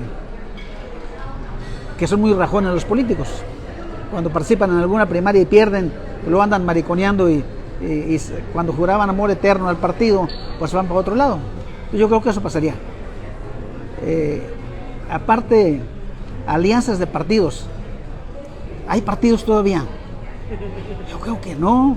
O sea, imagínense a Gómez Morín ahorita viendo las alianzas PAN, PRI, PRD en diferentes estados que tenemos ahorita, en Tamaulipas, en Hidalgo, todos juntos. Yo creo que aquí podremos hacer una analogía con lo que dicen los árabes cuando hacen una travesura, ¿sí? Dicen, Alá comprenderá. Sí, yo creo que Gómez Morín comprendería, sí. Entonces, yo creo que los partidos, como los conocíamos, cuando hablaba cada quien de sus principios, ya se acabaron. ¿Verdad? ¿Qué están haciendo? Pues están haciendo un bloque opositor en contra de Morena, más que de Morena, de López Obrador. ¿Seremos capaces o serán capaces ese bloque opositor de ponerse de acuerdo para elegir un candidato? Yo creo que va a estar muy difícil, porque bueno, hay demasiados intereses. Claro, o sea, claro. En el PRI hay muchos intereses, en el PAN hay muchos intereses, en MC, aunque esté chiquito ahorita, hay muchos intereses. En todos lados hay muchos intereses. Los intereses de la gente de lana, de la nomenclatura, ¿dónde están? Yo veo muy difícil que nos pongamos de acuerdo. Que nos pongamos de acuerdo en el método y en elegir un candidato, porque, como bien decías ahorita, Salvador, pues todo el mundo dice que es el más chingón. Claro. Monreal dice que él gana aún cuando no aparece para nada en tus encuestas. Pero en las encuestas de él pues sí. Entonces, habrá muchos Monreales. Claro. Habrá muchos Monreales. Anaya dice que él es muy chingón y que puede ganar. Pues para empezar, que regrese al país. Va a estar bien cabrón porque regrese, porque le va a pasar lo que al Bronco. Entonces, es difícil. Yo veo difícil en este momento un candidato de oposición. En este momento, el mejor candidato de oposición sería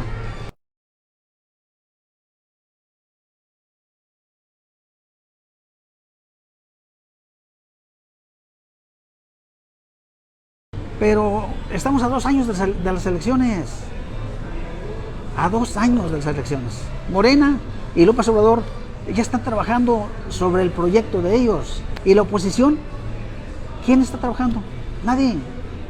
Acuérdense con cuánto tiempo empezó Fox. O sea, muchos candidatos han empezado 3 años antes, o 4 años antes, o 6 años antes. A Peña Nieto. ¿Desde cuándo fue un proyecto de Peña Nieto? Desde que el grupo de Tlacomulco lo puso de gobernador del Estado de México, pensando en 6 años ser presidente de la República. Entonces, el proyecto sale en largo plazo. Ese largo plazo que ya tiene López Obrador, Morena o la nomenclatura con el siguiente presidente de la República o candidato. La oposición, yo no la veo que esté trabajando sobre un proyecto de un candidato a 2 años. Y acá lo que decía Ernesto Cerda, cuando mencioné a Fox, dice a Fox se la dieron. Hace rato decía Salvador Borrego que las puertas de los pinos se abren de dentro. Entonces, bueno, si a Fox se le dieron, pues se les han dado a todos, se la dieron a Peña Nieto y se le dieron a Fox, se le dieron a Calderón, y a Calderón, pues son acuerdos de esa nomenclatura o de esa cúpula que hay. ¿Te acuerdas quién era la ardilla? El PAN ganó. ¿Quién era la ardilla? Córdoba, ¿no? No. La ardilla, que vivía en los pinos y era del PAN. Diego Fernández. Entonces, sale de adentro, punto. Se abre de adentro. Entonces, ¿quién está ahorita adentro? Pues sin duda alguna, el que puede tener la llave para abrir eso. Pero el que está adentro siempre va a estar sujeto a una nomenclatura. O sea, no se manda solo el que está adentro. Yo creo que como oposición vamos tarde. Y yo creo que Morena, con todo y sus consultas y revocaciones de mandato y rechazos de los cambios a la CFE, yo creo que están trabajando en ese camino. Y la oposición, yo creo que estamos perdidos en este momento. Muy bien. Sí, yo estoy de acuerdo. Creo que la oposición apenas empezaría a dar sus primeros pasos, si es que los quiere dar, y el obstáculo es finalmente que hay una serie de personajes que creen que pueden llegar a la presidencia. Enrique Lamadrid, el mismo Ricardo Anaya, Alito se ha mostrado también interesado en ser candidato. Hasta el presidente del PAN. el presidente del PAN, Marco Cortés, también lo ha dicho, sí. Y por supuesto que cada quien va a agarrar como guía una encuesta, ¿sí? Déjenme comentarles que tenemos un problema con las encuestas. Últimamente mis clientes más importantes no han sido las personas que están contendiendo por un puesto público, sino las personas que son esas a las que buscan para que les apoyen en sus campañas, ¿sí? Los inversionistas políticos que me buscan y me dicen, oye Salvador, nos han visitado 3, 4 candidatos y cada uno trae una encuesta que le indica que él va a ganar la elección, ¿sí? Y entonces pues nosotros queremos tener un criterio más objetivo, queremos que nos apoye, ¿sí? Entonces he derivado pues en hacer mi trabajo profesional, no para los políticos que en general están medio pendejones y no entienden lo que yo hago, ¿sí? Pero sí gente que tiene otras luces, ¿sí? Y por eso es que no he muerto, compañeros, profesionalmente hablando. Pero el punto es ese, sí, que efectivamente andan encuerdados una serie de personajes, ¿sí? Y no van a haber números que no les favorezcan, ¿sí? Es un fenómeno además psicológico, psiquiátrico, pues, en el que la gente reafirma sus convicciones y si algo no coincide con lo que ellos creen, pues se van. Yo nada más quisiera comentar con respecto a lo que señalaba Ledesma de las convicciones, los principios, que aquí entramos en algo que vimos en la Cámara de Diputados de manera muy clara. Se hablan de traidores a la patria, etcétera, unos y otros, pero realmente yo no veo traidores a la patria en ningún lado. Lo que sí veo es dos maneras de visualizar las cosas que Max Weber puntualizó de un modo muy interesante cuando él habla de que en la práctica política hay dos formas de visualizar las cosas, dos éticas, dos responsabilidades, ¿sí? La ética de la convicción, de los principios, ¿sí? Que es la que impulsa, por ejemplo, a la gente de Morena a decir nosotros somos soberanos, etcétera, y entonces es un discurso muy coherente, muy lógico y muy sensato también en cierto sentido. Vamos, es además el que llama más a la heroicidad, ¿sí? Quien defiende los principios. Y la otra cosa, la otra opción de la que habla Max Weber, sin que sean cosas totalmente disjuntas, o sea, coinciden de repente, hay condiciones pues de traslape, es la ética de la responsabilidad. Y es decir, yo hago algo, sí, ok, pero ¿a dónde voy? Por ejemplo, con lo que decía Ledesma, la alianza PRI-PAN. Ok, me alío con el PRI, no, pues va contra mis principios, hemos sido antagonistas históricos, no puede ser por principios, ok.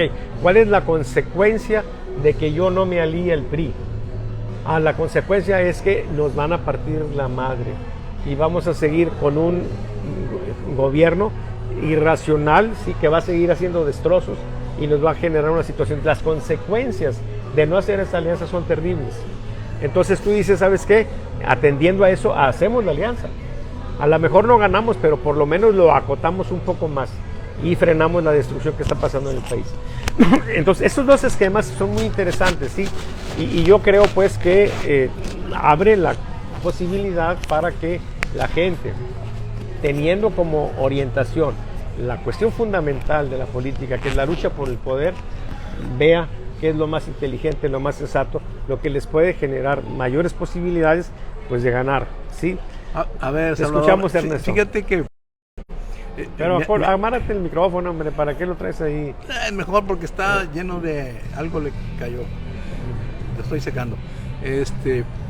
Quiero decir que este problema de la ética de responsabilidad se ve muy clara. Yo quisiera un poco de historia. ¿Tú recuerdas el pacto ruso-alemán nazi en la Segunda Guerra Mundial? Cuando Rusia pacta con la Alemania, que ideológicamente eran totalmente contrarios, y pactan para que no, y se reparten Checoslovaquia y parte de Polonia. Eso te da una idea de cómo la perspectiva de la ética. Como antes salió Rusia con Inglaterra para partir la madre de Napoleón.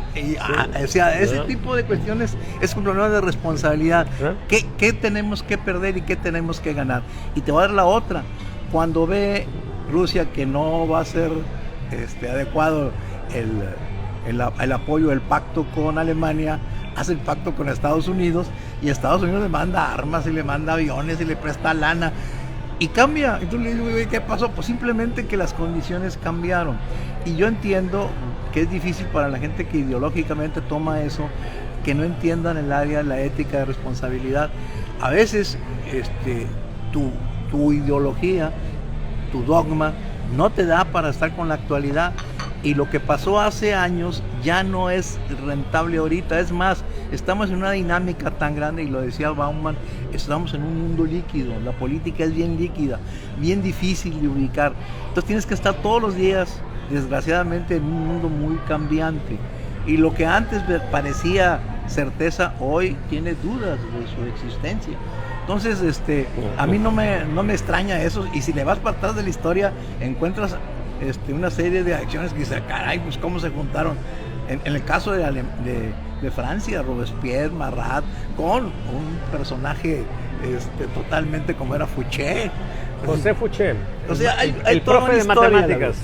Entonces, bajo esa perspectiva, yo creo que estamos en otro mundo con condiciones muy variantes y donde el manejo de los principios y dogmas son adecuables al problema de responsabilidad. Eso es lo que yo pienso. Muy bien, compañeros. Bueno, déjenme para pasar al siguiente tema. ¿Qué hora es, compañeros? ¿Qué tanto nos hemos?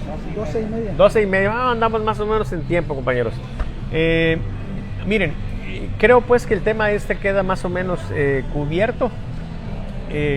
Yo quisiera pues comentar que se ha generado en Nuevo León, en Monterrey particularmente, una psicosis o histeria colectiva por el tema de los feminicidios. Se ha agravado esa percepción por errores en la comunicación de las autoridades de Nuevo León. Un error pues monumental es que se filtró y generó mucha zozobra el hecho de que en la búsqueda de esta niña, Devani, pues que finalmente fue encontrada pues muerta, encontraron a 5 mujeres más que estaban perdidas, y lo que se difundió es que esas 5 mujeres estaban muertas, cuando en realidad encontraron a 5 mujeres vivas. O sea, rescataron a 5 mujeres en ese ejercicio pues de búsqueda. Entonces, bueno, pues ese tipo de deficiencias en la comunicación agravó el problema de percepción. Ahora bien, ¿qué es lo que sucede siempre que hay un problema de este tipo? Bueno, pues que los adversarios políticos, los actores que siempre están encontrando o buscando la manera de avanzar con sus agendas. Hoy en día el fenómeno que tenemos con los influencers, sí, que lo que buscan es notoriedad. Muchos de ellos, entre más likes tengan y entre más seguidores tengan, etcétera, más ganan, sí, porque ahora se monetiza todo ese tipo de cosas. Entonces se atienden muchos apetitos y muchos intereses, y entonces se genera pues una condición que lleva al área política. Pero ese es un tema de segundo plano. Yo creo que lo más relevante es el problema que estamos teniendo con las agresiones a las mujeres. Yo creo que hay una crisis social, sí, que se refleja en muchos factores. Yo creo que el control que alguna vez tuvo la religión, ¿sí? el temor a la ira de Dios, ese tipo de cosas ya se perdió, ¿sí? Y creo que es consecuencia de el descrédito terrible que la Iglesia Católica, que es la iglesia mayoritaria en México, pues ha tenido a raíz de sus escándalos de pedofilia. Entonces tenemos una guía moral que se perdió. La escuela, que también era otra guía, pues ha perdido también mucho valor. De pronto a los profesores y a los mismos padres de familia, en las nuevas lógicas de cómo tratar a los niños, se les fue limitando su poder, y a los niños se les fue empoderando. Había todavía hace poco anuncios de que tú tienes derecho como niño, etcétera, y se daban casos de niños que le decían a los padres: si me haces algo, yo te voy a denunciar, ¿sí? Y entonces esa fuerza fue generando una distorsión, ¿sí? Un cambio en la correlación de fuerzas de poder en la familia, que nos ha llevado a cosas que no podríamos imaginar hace muchos años. Ejemplo, en el municipio de García hace unos años. Llegan unos amigos de un muchacho y preguntan por él a su mamá. Dice, oiga, andamos buscando a Juan. Dice, no está. Llega como a las 7 u 8 de la noche. Anda sicariando. O sea, mi hijo anda matando gente. Algo muy natural, es su trabajo. Sí, pero llega como a las 8. Igual que hace unos cuantos días una madre, sí, la cual pierde a su hijo porque andaba asaltando. Y en el asalto, pues, de repente fue agredido por los asaltados y lo matan. Y entonces la mujer se queja y dice, pero si mi hijo solamente andaba robando, ¿verdad? Igual que los 43 de Ayotzinapa, si los muchachos solamente habían robado un autobús, sí, y no pasa nada. En Estados Unidos, nada más para ilustrar esto, no tiene derecho alguien que delinque. Hay una forma de fraude muy clara que hacen los gringos allá, las empresas de la frontera, cuando alguien va y les compra algo, sí, y les hacen un trato y les pagan en efectivo, una cantidad que rebase los $10,000, ¿sí? Compró un equipo, algo, por una cantidad de $100,000 y va y lo paga. El tipo que le vende el equipo sabe que esos $10,000 los pasó en efectivo, ilegalmente, a Estados Unidos. ¿Y entonces qué es lo que hacen? Pues no les da nada. Oye, ¿y mi equipo cuándo me lo vas a mandar? Ah, pues mañana, o la próxima semana. Nunca les manda nada. Y entonces van a un juicio. Y llegan y dicen, a ver, ¿cuál es su problema? Que este señor me vendió un equipo de $100,000. Sí, se lo pagué y no me lo ha dado. Oiga, ¿y ese dinero cómo le hizo para pagarle? Ah, pues yo me lo traje de México. Ah, usted cruzó ilegalmente $100,000, introdujo $100,000 a Estados Unidos. Sí, usted se me va a la chingada, es un delincuente y se acabó. Ahí termina todo. Sí, entonces esa situación que tenemos en México de no escandalizarnos, de estar atendiendo a los delincuentes en sus problemas, sí, es un problema fuerte, sí, y ahí lo vamos a tener, pero nos ha generado una descomposición social muy fuerte. Entonces, en este contexto, hay historias policíacas que ni siquiera me atrevo a comentárselas de la tolerancia extrema que estamos viendo en las madres con respecto a sus hijos delincuentes. Y entonces tenemos una descomposición que genera agresiones, que genera un serie de problemas. Yo quisiera señalar que las autoridades encargadas de la seguridad, etcétera, tienen un grave problema. Mire, yo recuerdo a un jefe policíaco de hace muchos años aquí, Héctor M. Gutiérrez, muy querido, muy buen policía, que cuando veíamos este tema de las agresiones decías que es un tema muy difícil, y lo hacía un poco, pues, para ilustrar las cosas, ¿sí? Decía, a ver, la víctima y el victimario llegaron juntas, iban del brazo, ¿sí? Entraron a su casa. Luego entraron a su recámara, apagaron la luz y ocurrió una agresión. O sea, ¿eso cómo se puede prever? Es muy difícil. La previsión está en otra parte. Por eso yo lo que creo es que las autoridades sí tienen alguna responsabilidad importante en el ámbito de la previsión, ¿sí? Nosotros tenemos que tener la idea de que hay una situación peligrosa y que las niñas tienen que tomar cuidados, tienen que tomar previsiones.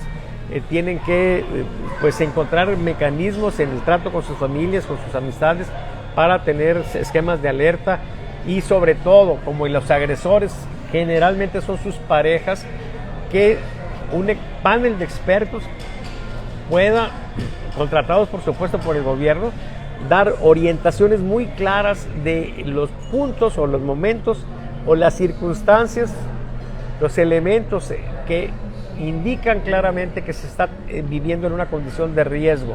Por supuesto que ese riesgo y quien lo puede correr es nuestra libertad, ¿sí? El amor es la excepción a todas las reglas. Una mujer puede decir, él es el amor de mi vida y si mi vida me la quita, pues me la quitó y se acabó, muero por amor. Eso es posible, por supuesto, pero sí podríamos restringir mucho el número de casos desafortunados en esa situación.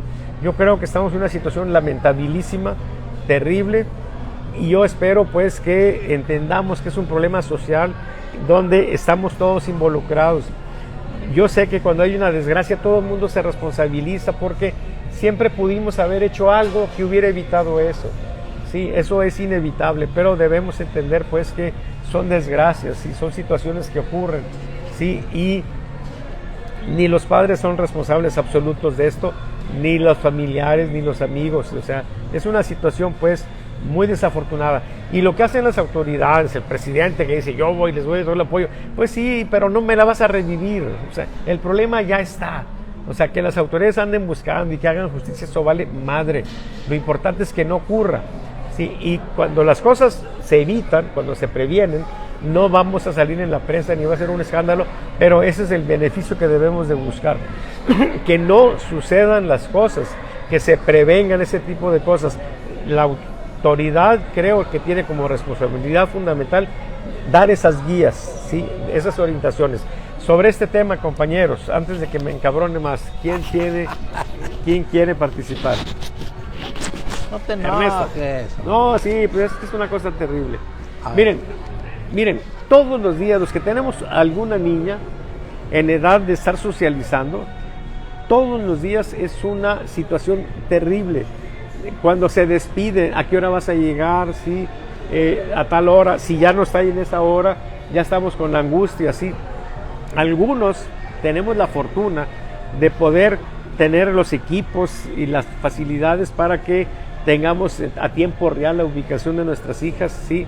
Y que estemos monitorizando, pero aún así puede ocurrir una desgracia.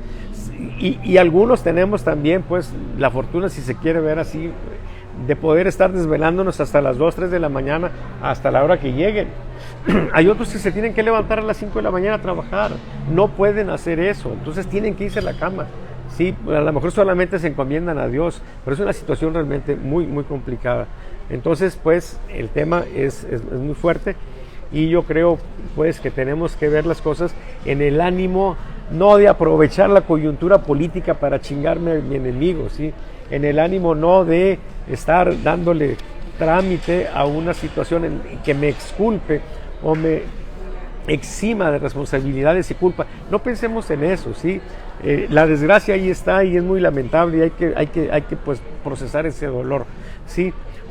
Pero como sociedad tenemos que orientarnos a la previsión, a las formas que podemos nosotros implementar para que esto se evite lo más posible. Adelante, Ernesto. Bueno, una vez bajado tu coraje y tu frustración, empecemos a trabajar.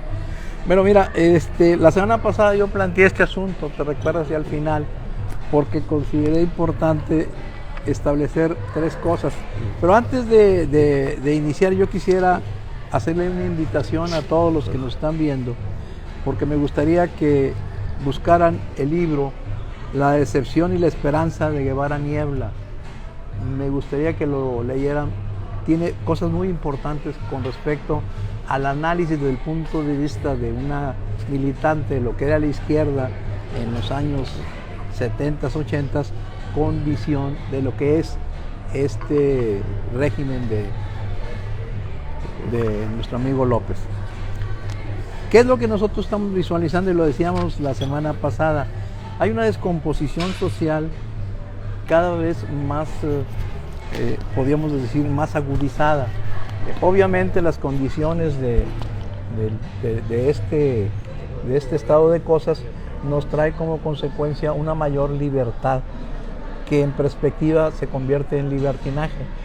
Yo quiero decirle que yo soy papá de 4 niñas y tengo una niña que tiene 22 años, entonces es abogada y la verdad es las reuniones de los muchachos ahora empiezan a las 11 o 12 de la noche.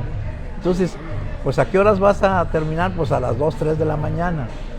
Eso nos ha traído como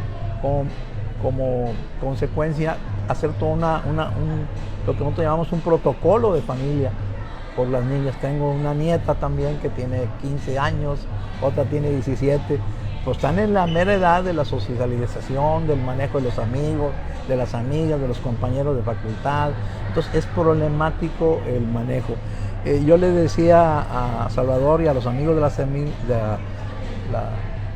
la semana pasada que había que iniciar cosas productivas, o sea, y yo creo que sigue siendo Salvador muy ingenuo al decir, es que la gente política no va a aprovechar la coyuntura, pero la van a aprovechar, perdóname, no estás aquí, pero ahorita que vengas te lo recuerdo. Cuando hay una coyuntura, la política se mete, discúlpenme, y la van a utilizar en contra del gobernador, en contra del presidente de la República, que ha tenido verdaderos problemas con las mujeres, y con cualquiera que sea un elemento que te sirva para bajarle poder a tu enemigo, lo vas a hacer. Entonces me queda claro. ¿Qué es lo que nosotros proponemos? Por lo pronto, una modificación a las leyes del Estado de Nuevo León para que se inicie un protocolo diferente. ¿Cuál es el protocolo que nosotros tenemos en la familia con respecto a las condiciones en que se está desarrollando? Cuando se vaya a salir, le decimos, cualquiera que sea su destino, asunto, ya sea trabajo, diversión, visitas familiares o reunión de amigos, primero tener activado el celular. La gran ventaja es que hoy cualquiera puede tener un celular, es una gran ventaja. Dar los números de los celulares de los amigos o lugares a los que van a ir. Elaborar un programa de alertas para activarlo en casos de emergencias. La semana pasada nosotros mandamos 3 tipos de alerta, que los des ya en tu celular, nomás le picas y te le manda a todos tus contactos o los contactos que tú ya has definido. Avisar para confirmar la llegada al lugar del encuentro, es importante. Quinto, en caso de abandonar la ruta o lugar original, avisar los cambios de rumbo. Nosotros instrumentamos el manejo de dónde están de manera directa, a tiempo real. Dice, ¿qué es lo que tenemos que hacer en caso de que la persona a la que nosotros estamos esperando no busque? Primero todo, acudir a las personas con las que se iba a encontrar. O sea, por eso hay que pedir, ¿con quién vas a ir? Pues con Juan, con Pedro, bueno, dime quiénes son, dan los teléfonos y hablarles, oye, ¿la has visto? ¿Está contigo? ¿Qué pasó? Para ver si hay algún accidente o algún problema. Segundo, informar a las autoridades y solicitar la detonación y coordinación de búsqueda inmediata. Como primer paso, el rastreo remoto. Eso es lo primero, ir con las autoridades. Por eso vamos a pedir la modificación de la ley, porque ahorita el responsable de la prevención de los delitos es el gobierno del Estado a través de la Secretaría de Seguridad Pública. Y la Fiscalía del Estado no puede intervenir porque no hay delito. Entonces, este momento, para nosotros, lo decimos, las primeras 24 horas son fundamentales para encontrar con vida a la persona. A las 48 las posibilidades van disminuyendo y a las 72 se pierde. Imagínate una semana después las probabilidades son menores. Entonces, ¿qué pedimos?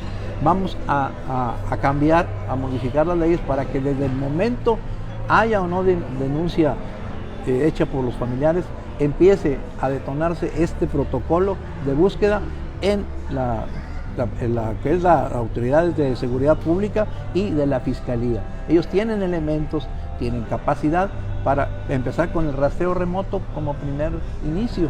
Y decimos que inmediatamente activar los protocolos de alerta AMBER, el Protocolo Nacional de Actuación de Atención a Víctimas de Secuestro o Desaparecidas, el Directorio Nacional de Enlaces y Contactos de Búsqueda Inmediata y otros protocolos de investigación que tienen los grupos y colectivos sociales.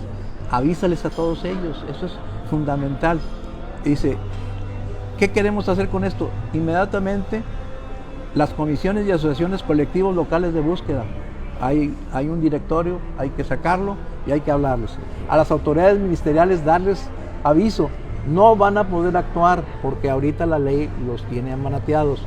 Instituciones de seguridad pública y organismos del Estado. Hay en Nuevo León una oficina que trata este asunto de la mujer.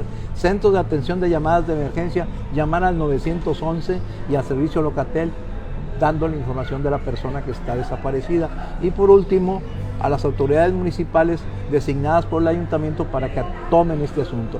Esta propuesta va a ser para que de inmediato, tan pronto como una persona sea desaparecida, tanto los departamentos de seguridad pública, en este caso Fuerza Civil y los demás organismos que tenga el Estado, entren en acción inmediata y darle vista inmediatamente a la Policía Ministerial o a la Fiscalía del Estado para que inicien los procesos. Eso se tiene que modificar porque sí es cierto, me decía, nosotros los ministeriales, o sea, el ministerio no puede actuar hasta que no exista un delito. Y pues de aquí a que te hagan la denuncia y de aquí que te maneje, pues ya corrieron 24 o 48 horas. Ellos me dicen, la ventaja en el Ministerio Público es que puedes hacerlo vía remota, no es decir, personalmente. Dice, tú puedes hacerlo vía internet. Eso también es importante que la gente lo sepa. Pero nosotros decimos que debe haber las oficinas normales que están a las 24 horas y avisarle también a la Comisión Nacional de Derechos Humanos que está abierta a las 24 horas. Entonces, este protocolo, la idea es hacerlo público y esperamos que la próxima semana podamos repartirlo como lo repartimos hace 10 años con respecto a los famosos retenes que había, tanto de los buenos como de los malos, en el sentido de que te paraban en carretera o en un lugar. Entonces yo creo que este sería lo positivo. No vamos a acabar con el problema, me queda claro, las condiciones del país y aquí nos faltó ver el asunto de la inflación tan grave. Estamos con una inflación que no teníamos en 20 años. El precio de los alimentos de primera necesidad han subido promedio 35 a 39%. Vean lo que cuesta el huevo, vean lo que cuesta el frijol, el maíz, la tortilla. Entonces estamos en una situación muy difícil. Entonces creo que esto ayuda y detona a que la red familiar se empiece a desquebrajar. Es importante pues que la primera línea de defensa es la familia y la segunda línea de defensa y la última es el Ministerio Público y las fuerzas del orden que traten de manejar. Y el tercer elemento sería acabar con la impunidad. Este es fundamental, esos 3 pasos nosotros consideramos y así lo vamos a hacer al Congreso y ojalá de manera inmediata y fast track le den oportunidad tanto al gobierno del Estado como a la Fiscalía para que actúen de forma inmediata y rápida. Yo quisiera, no sé si pudiera, el problema que yo le decía del humor social se da en condiciones que nosotros veíamos la semana pasada y desgraciadamente esta semana tuvo un alcance. Por ejemplo, el día de la manifestación de ayer hubo un enfrentamiento directo con el gobernador del estado. El video lo tenemos aquí, donde la gente lo encara y le dice qué está pasando con la seguridad, porque es problema de prevención. Las gentes que lo estaban cuestionando eran gentes que sabían de leyes y obviamente le decían, el problema de prevención es tú, o sea, la fiscalía es otro boleto, es cuando está el delito, pero la prevención es responsabilidad constitucional del gobierno del estado. Entonces, me parece que lo que nosotros estamos viendo es una muy buena actuación de parte de estas gentes que están racionalizando el asunto.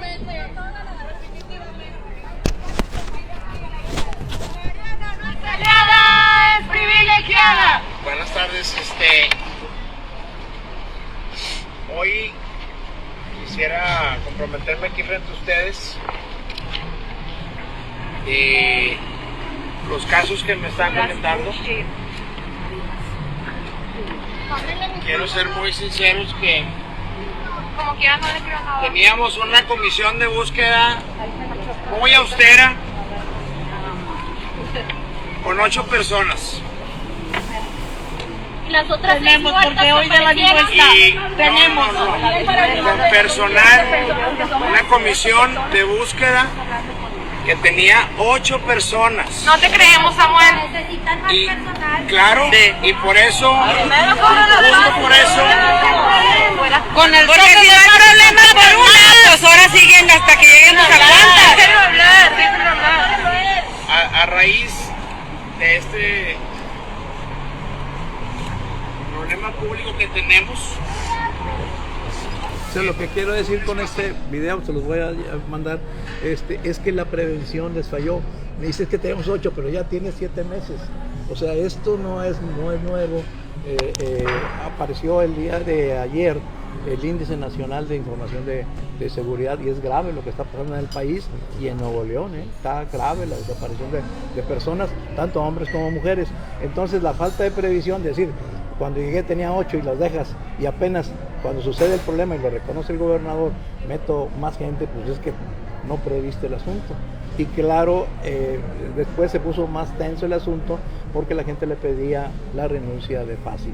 Entonces, este problema de humor social que yo le decía a Salvador, lo van a aprovechar las gentes, si no me cabe duda. O sea, sería ingenuo decir, no, los que van a meterle mano, le van a meter mano porque es parte de su manejo político. Desgraciadamente, así son las cosas y es una realidad a la cual no podemos soslayarnos. Concluida la hora de exposición del compañero Cerda, déjenme saludar a José Salazar, a Felipe González, a Diego Armando. Diego Armando nos dice interesante. Dice Diego Armando que eres un hombre interesante, Ernesto, sí. Bueno, no sé cómo interpretar eso. Eduardo César Borrego, mi hermano, está viéndonos muy bien. José Adrián Tobías Martínez, también compañero y amigo, un abrazo. Mario Antonio Gaona Castillo está viendo esto. Jaime Delgadillo Fernández, político célebre, nos manda a saludar, gracias, te mando un abrazo, Jaime. Javier Hernández está viendo esto, Eduardo Miranda, José Borrego Alvarado, mi querido hermano también, dice excelente, la prevención es la clave. Saludos, nos manda a saludar a todos. Y bueno, compañeros, sobre este tema que estamos viendo de la agresión a las mujeres, ¿desean ustedes agregar algún comentario? Adelante.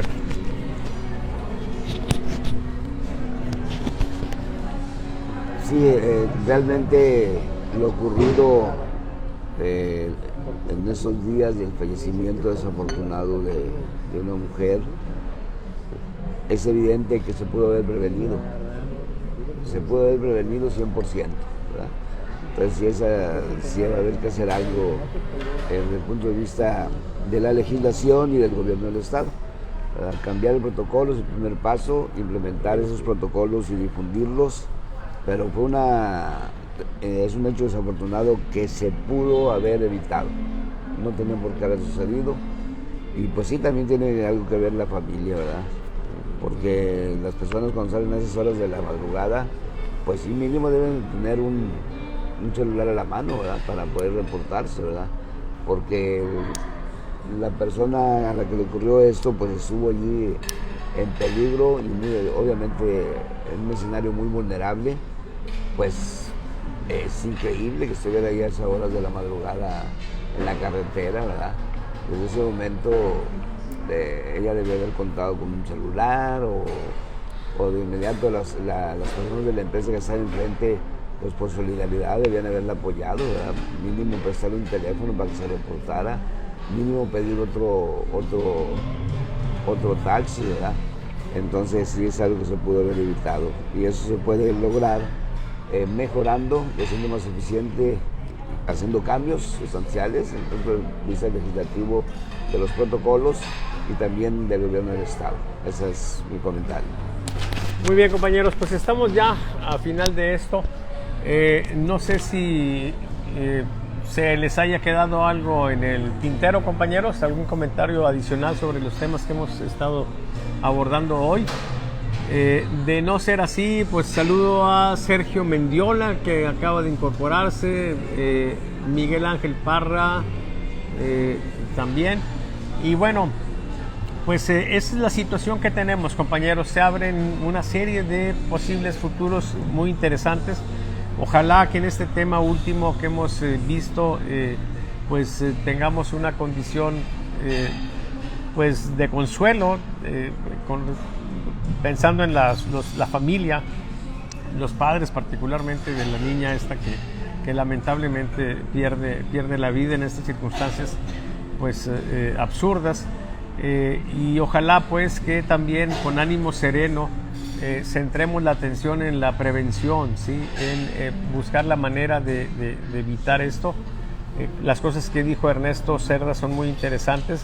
También creo que debemos de pedir el apoyo de gente especializada en el comportamiento humano, psicólogos, sociólogos, psiquiatras, para que hagan una forma sencilla de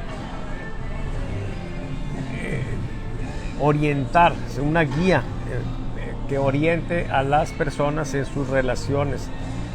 Creo pues que es un problema muy complicado, porque se está durmiendo con el enemigo, y entonces se requiere tener algunos recursos que orienten.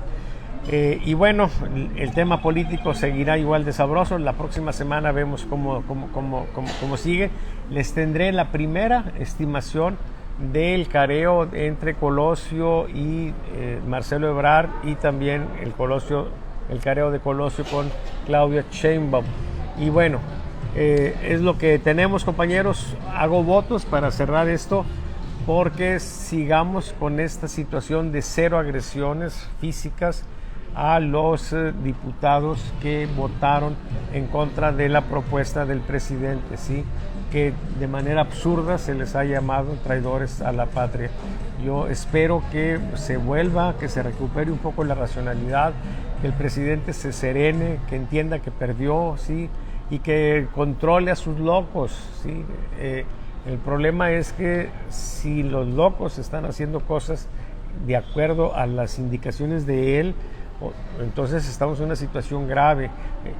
Por eso yo creo que otros sectores de Morena, otros actores, deben de apoyar al presidente, deben de rescatarlo, deben de salvarlo, como los diputados de oposición lo hicieron en la Cámara de Diputados, porque justamente al ir en contra de su ley, lo salvaron, lo rescataron de una situación absurda. Así deberían al interior de Morena buscar rescatar al presidente de esos absurdos. Miren, estamos aún tristes, estamos en una situación tan complicada que si hubiera gente perversa en este país, ¿sí? Y de repente amanecen mañana asesinados 2 o 3 diputados de oposición, se hace un San Quintín, porque el responsable sería el presidente, ¿sí? Entonces así estamos, o sea, depende de un hilo la estabilidad de este país. No se pueden cometer esos errores. Que no les dé idea. Bueno, es que así es. Precisamente hay que prevenir eso. Urge que el presidente entienda, ¿sí?, que se pierde también en una democracia. Yo lo que creo es que si esto no se corrige, se ve como un futuro ominoso, ¿sí?, las reacciones que podría tener Morena, el presidente, si pierden la elección el 24, ¿sí? Si están haciendo el escándalo que están haciendo ahorita, ¿sí? En caso de que pierdan la elección, yo creo que van a resistirse mucho para tener una transición adecuada, y podríamos llegar a una situación de violencia en el país, que ojalá no lleguemos a tal. Compañeros, es todo. Nos vamos. Que pasen un excelente fin de semana. Este sábado no habrá bohemia. Yo espero que los próximos ya empecemos de manera regular a tener pues la oportunidad de disfrutar de la música. Por lo pronto, sean felices, cuídense, particularmente las niñas, cuídense, los hombres, por favor, traten de proteger a las mujeres como antes, ¿sí? Olvídense de igualdades y esas cosas, ¿sí? Somos similares, valemos lo mismo, pero tenemos una condición un poco diferente. Nos toca, aunque esto a las feministas les reviente, nosotros tenemos una responsabilidad de protección con respecto a las mujeres, ¿sí? Yo creo pues que tenemos que recuperar ciertos valores, y lo voy a decir con todas sus letras, del machismo, ¿sí? Porque el machismo tenía muchas cosas buenas. Luego los psicólogos usaron el término para nombrar así a unos cobardes que golpean a las mujeres y los irresponsables, pero el concepto original de machismo era otro, ¿sí? Y una de las características era que se exigía respeto a las damas, decían antes, ¿sí? Cuando en la calle a alguien le faltaba el respeto a una mujer, no faltaba un macho que le decía, eso está mal, ¿sí? Y hay todavía, incluso en la actualidad, casos de gente que ha perdido la vida por defender a una mujer, incluso a una mujer desconocida. Eso ha pasado hace 1 año, 2 años en Puebla, acaba de pasar un caso. Entonces hay que estar en esa sintonía, compañeros. Hay que privilegiar, ¿sí?, la idea de que no haya más casos terribles que lamentar. Nos vemos el próximo sábado a las 9 de la mañana, los que quieran venir aquí al Antonio I. para cotorrear 2 horas y definir qué temas vamos a abordar. Y a las 11 esta transmisión. Bye.